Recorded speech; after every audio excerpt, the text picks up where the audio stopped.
Hey everybody, this is Dave with Blueberries Games and welcome back. If you've watched the first part of this week's videos, you saw that we were doing the Zendikar Rising Commander deck unboxings. This is the second deck of the two. This is the black-blue one, which is called Sneak Attack. I'm a little confused why it was called Sneak Attack. I get that the abilities are Sneak Attack, but I mean, come on, Sneak Attack was a red card. So, but whatever, we're going to go ahead and open it up, go over every card, and show you what's inside. So, here we go. Alright. And I still didn't figure out how to open these up properly, so hopefully I can get it open a little bit better this time. Alright, just like last time I showed you everything that was in the box. Same thing here. So, we start with these, a deck, and then the commander, and some trash. Alright, and then underneath we got more of the same from the last box. We get a deck box. We get, it looks like a life counter, which won't come out for some reason. Actually, oddly enough, this doesn't, there it is. Okay. Alright, so we get a deck box. That's the deck box. You get a nicer life counter than last time. This one's a nice purple. And then, of course, the insert, which we went over last time, so it's not really that important this time.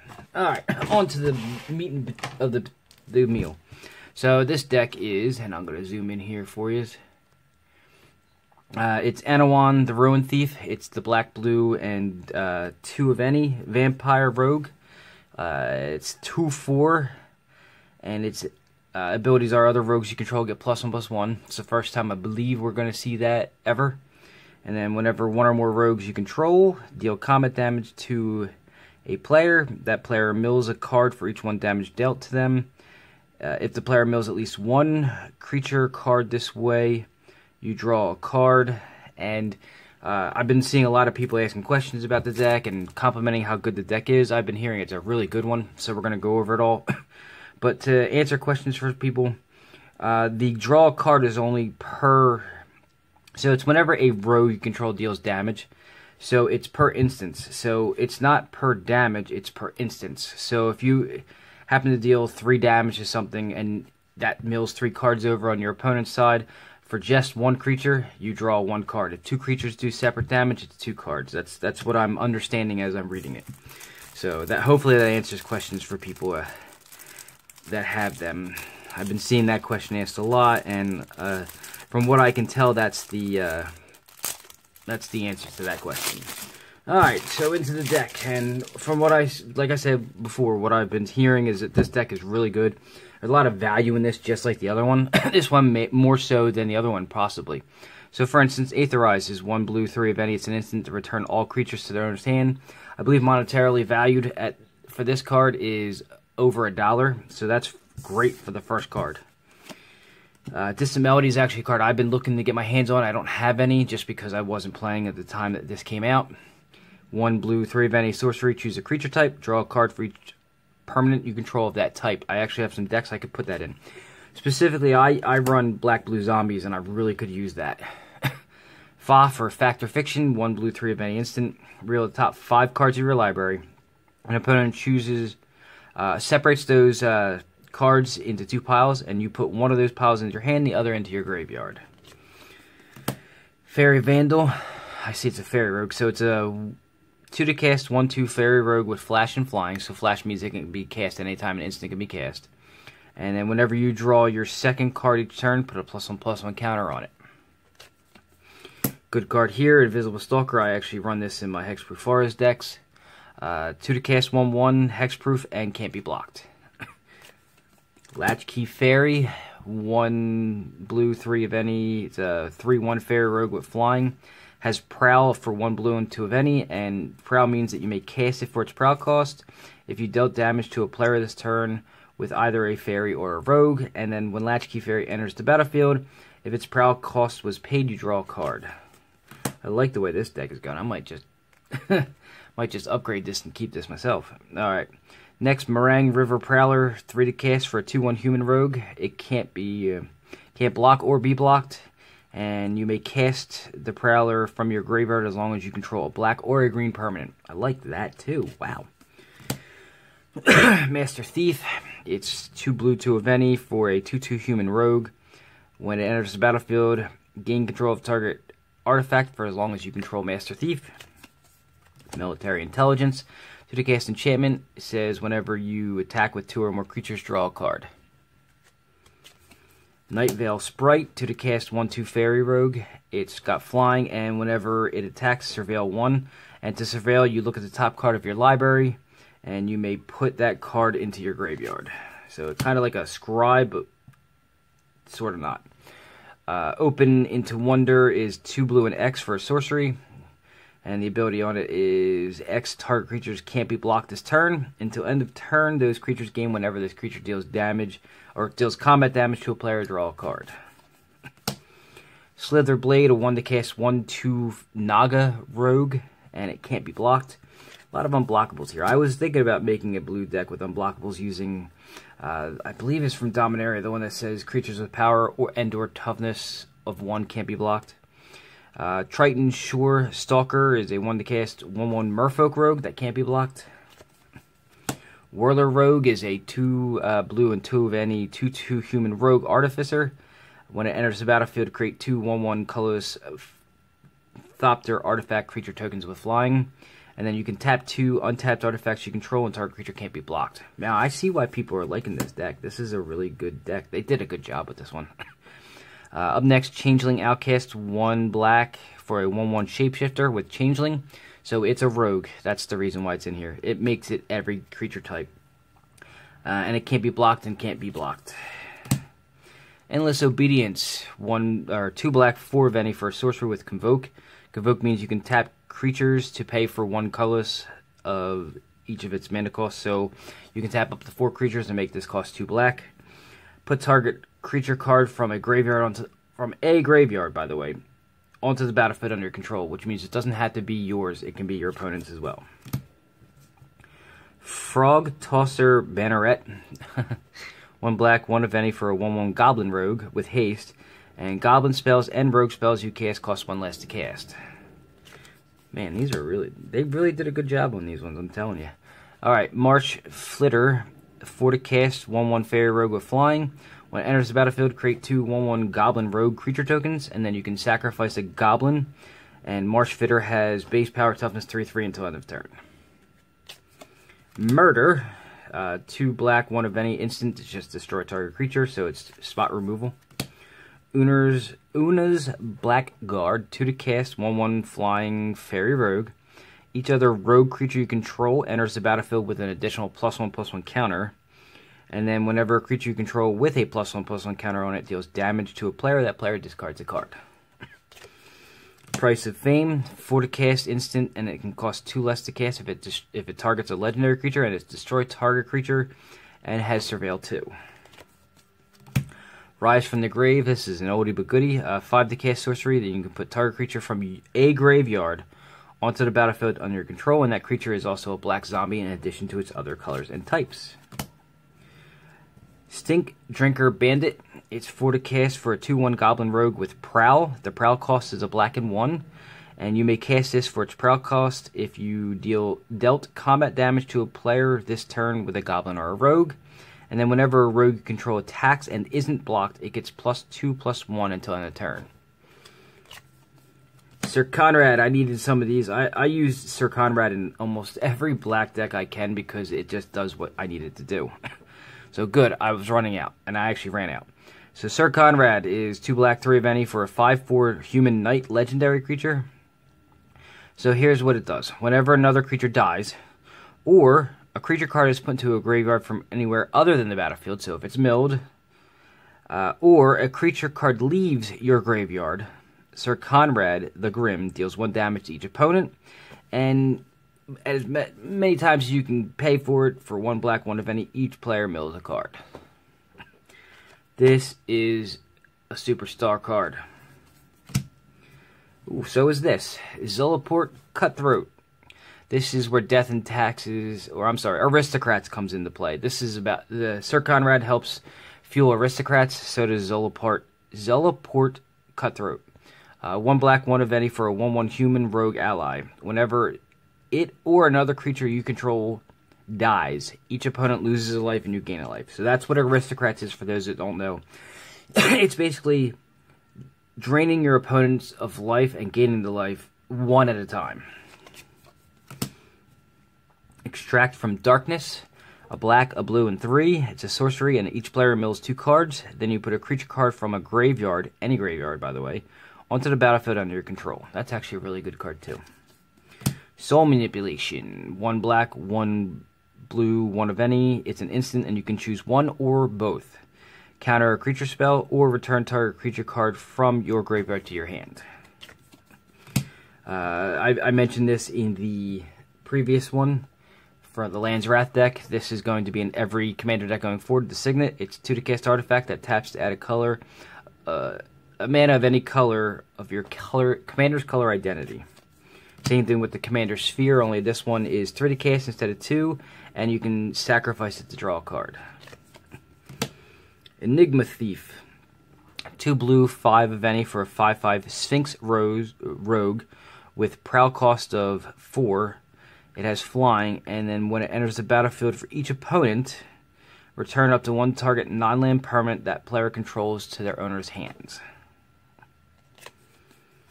Whispersteel Dagger. I believe this is one of the new cards of the 3 that came with this deck besides the Commander. 1 black, 2 of any. It's an equipment artifact.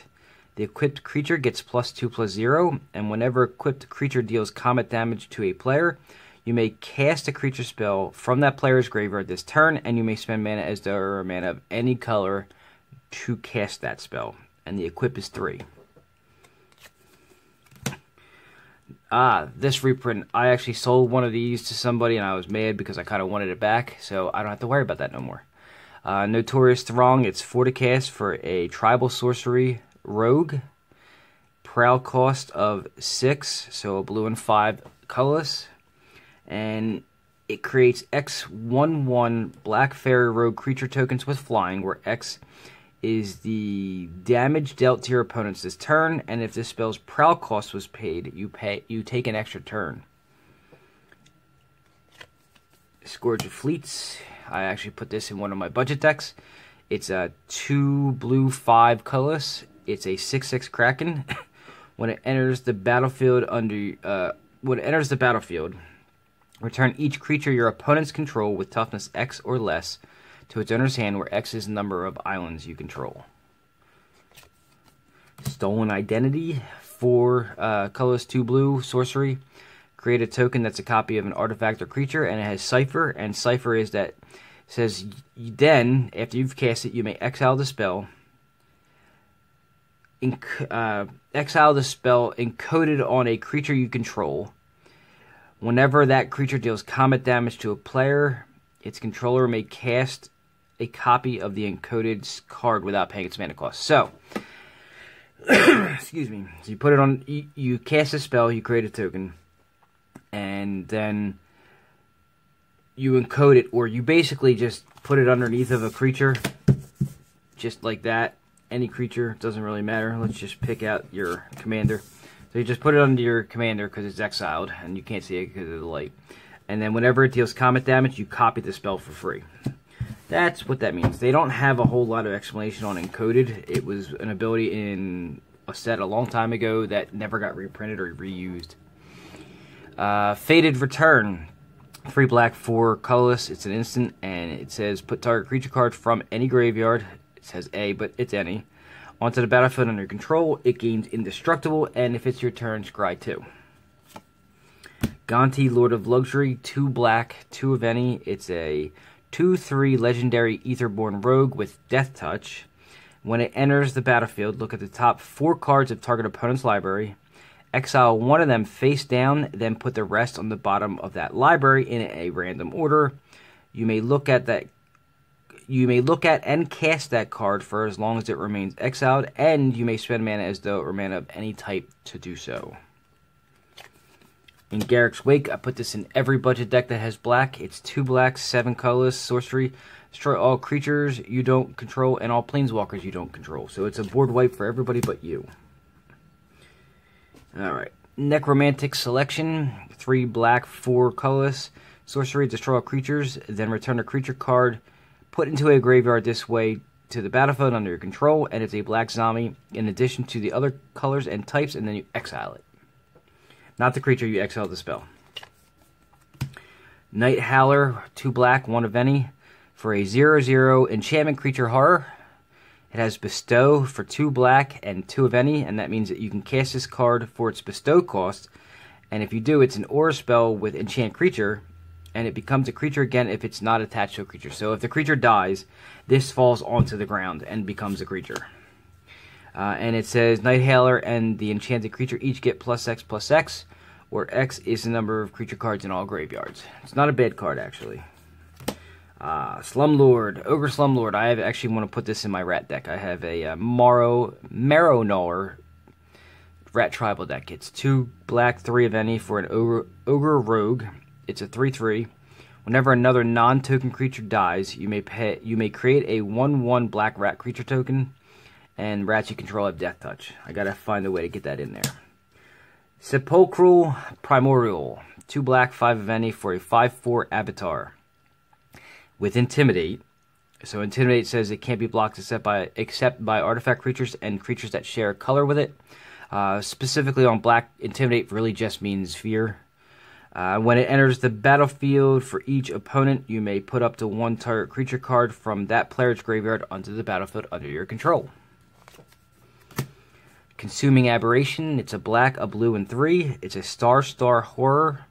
Its power and toughness are equal to the number of cards in your opponent's graveyards, all your opponents.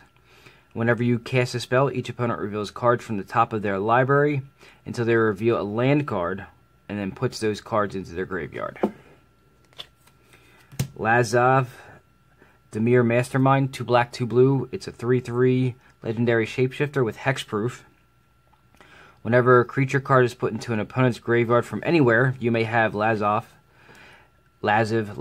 whatever you want to say. Dimir Mastermind become a copy of that card, except its name is still Lazav, Dimir Mastermind. It's legendary in addition to its other types, and it has hexproof and this ability. So basically, it becomes that creature with this name and all of its, it's a legendary shapeshifter. It's, stuff like that. Alright, Notion Thief, 1 blue, 1 black, 2 of any, for a 3/1 human rogue with flash, so it can be cast anytime you want. If an opponent would draw a card except for the first one they draw in each of their draw phases, instead that player skips that draw and you draw that card. One of my favorites, Una, Queen of the Faye. So it's hybrid black-blue of 3, so it can be 3 blue, 3 black, 2 black, 1 blue, 2 blue, 1, it's a mixture, and then 3 of any. So it's 6 to cast, 5/5 Fairy Wizard Legendary with flying, and then its ability is you can pay a black or a blue and X, and then choose a color. Target opponent exiles the top X cards of their library, and for each card of the chosen color exiled this way, create a 1/1 blue and black Fairy Rogue creature token with flying. Slumgar's Command, 1 black, 1 blue, 3 of any, instant, and you can choose 2 of the following. Counter a non-creature spell, return target permanent to its owner's hand, and that doesn't say non-land, so it can be a land. Target creature gets -3/-3 until end of turn, or destroy a planeswalker. Spinal Embrace is a black, 2 blue, 3 of any. It's an instant. Cast a spell only during combat, though. Untap target creature you don't control and gain control of it. It gains haste until end of turn. At the beginning of your next end step, sacrifice it, and if you do, you gain life equal to its toughness. So you steal a creature and it kills it.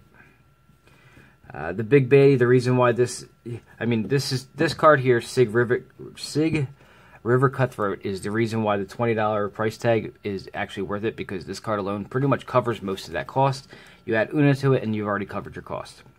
So it's hybrid double black or double blue for a 1/3 legendary Merfolk Rogue.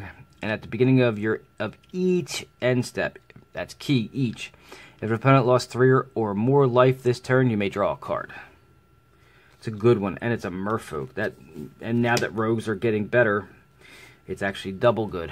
Alright, Black Blade Reforge. I put this in a lot of my budget decks. 2 to cast legendary artifact equipment. Equipped creature gets +1/+1 for each land you control. To equip a legendary creature, it's 3, but to equip any other creature, it's 7. Bone Horde, 4 to cast artifact. It's an equipment as well. Has living weapon. So what that means is it comes into play with a 0/0 germ token attached, and you attach the Bone Horde to it. And an equipped creature gets +X/+X, where X is the number of creature cards in all graveyards, and it equips for 2. Obelisk of Erd, I actually needed this for my Sapperling deck. It's 6 to cast with Convoke, which again means that your creatures pay for 1 colorless for tapping it. So basically it turns all your creatures, for this spell only, into a colorless Land of Werewolves. When it enters the battlefield, choose a creature type, and all creatures of the chosen type get +2/+2. Again, I'm thinking about putting that into Slimefoot for my Sapperling deck.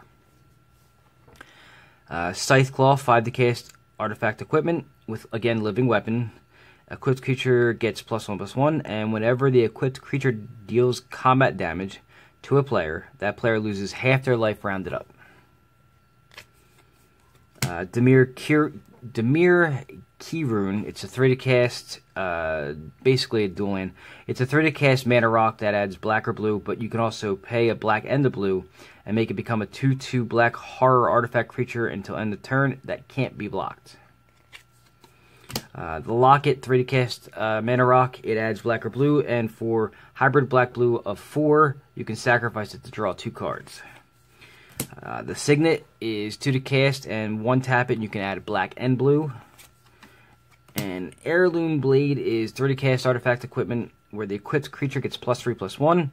And whenever the equipped creature dies, you may reveal cards from the top of your library until you reveal a creature card that shares a creature type with it.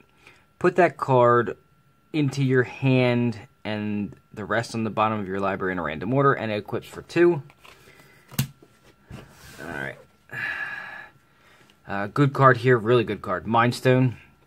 It's a 2 to cast mana rock that you tap it to add a colorless, or you can pay 1 and tap it and sacrifice it to draw a card. Soul Ring goes in every commander deck that's going forward. It's just your basic tap, 1 to cast, tap to add 2 colors. Command Tower, again, goes in every commander deck. It's taps to add a mana of any color of your commander's color identity. Dimir Aqueduct, it's the bounce land for black-blue. The Guild Gate is the black-blue, comes into play, tap dual land, that's a gate. Dismal Backwater is the one that lets you gain a life when it comes into play, and adds black or blue. Dwar Isle Refuge, same thing, is it gives you life when it comes into play. It comes into play tapped, and you can add a black-blue. Myriad Landscape, when it enters the battlefield, it comes into play tapped. You can tap it to add a colorless, or you can pay 2, tap it and sacrifice it, and search your library for up to 2 basic lands that share a land type. Put them on the battlefield tapped, and then shuffle your library. Rogue's Passage is so fitting for this deck. It literally is the most fitting card I've ever seen in a deck, specifically created by Wizards. It comes into play, you can tap it to add a colorless, it's a land. And you can pay 4 and tap it, and target creature can't be blocked this turn. And Rogues, literally, that's what they do. Submerged Boneyard, another black-blue dual land that comes into play tapped. Merfolk Windrobber, it's a 1 to cast, 1/1 Merfolk Rogue with flying.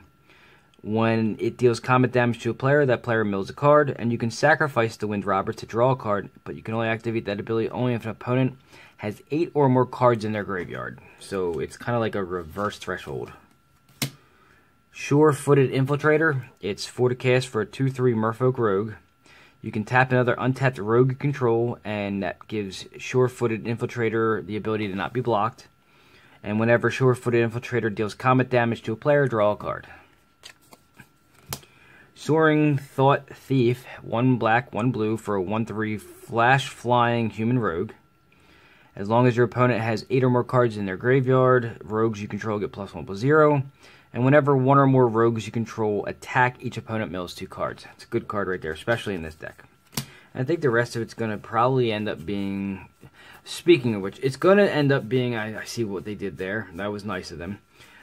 So it's all basic lands after that and tokens. But if you look at the island that they gave, it's the best island I've seen in probably 20 years. that's just awesome, awesome, awesome art. I hope I get foil ones of these. If they have full art, I hope I get full art foils of those.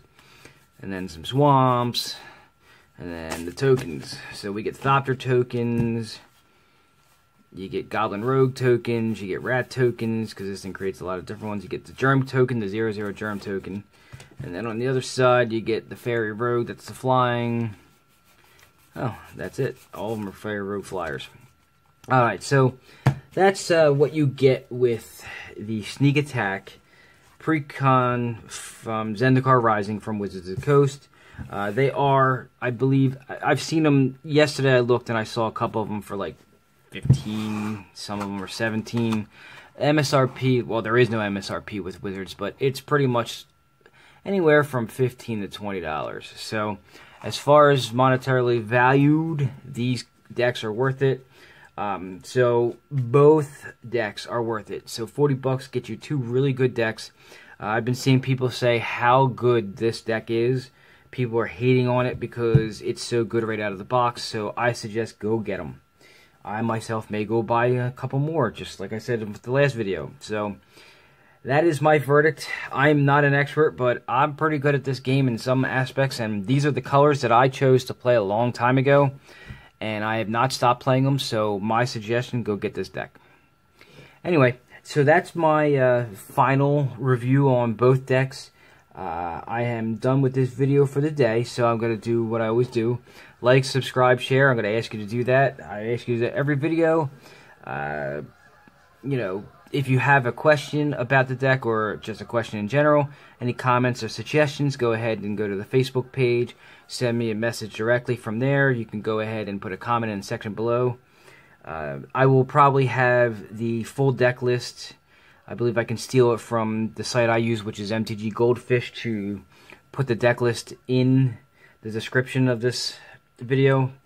Depends on how I feel. If not, I'll do it later. So, anyway, that is my time for this video. That's 2 videos for the week. I hope you enjoy both of them, get something out of them, and I will see you next week. Hopefully next week I will have actual Zendikar Rising packs to open. I'm looking for I got 1 collector's booster and 6 set boosters. I'm looking forward to opening some of the cards from the list. So I will see you next week. Until then, enjoy.